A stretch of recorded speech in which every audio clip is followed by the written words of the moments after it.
ছেলেই মনে করেন মানুষের কাছে পালক দিয়ে ফেলেছি।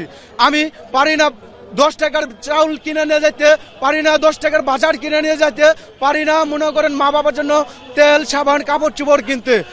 এই ওই ফাঁসের সরকারের ফাঁসের গাড়ি মনে করেন নামাইছে, নামায়া আমাদের এই শ্রমিক ভাইদের খেটে খাওয়ার শ্রমিক ভাইদের জন্য অনেক নির্যাতন করতেছে, অনেক কষ্ট করতেছে। পাইতাছি না মরতে, পাইতাছি না বাঁচতে।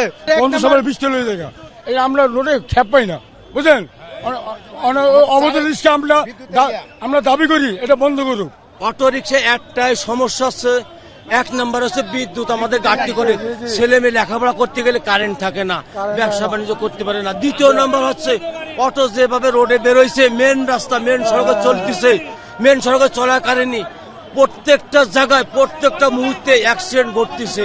ধরেন এই আন্দোলনটা আমরা পেটের দায়ে মানে দেওয়ালে পিঠ থেকে গেছে ভাই। আমরা পায়ের রিক্সা চালাই, এই ছাত্র আন্দোলন ছাত্র ভাইদেরকে আমরা উৎসাহ করি, ছাত্র ভাইদের সাথে আমরাও ছিলাম, এটা সবাই দেখছেন, আপনারাও দেখছেন। আশা করি ছাত্রদেরকে আমরা সালাম।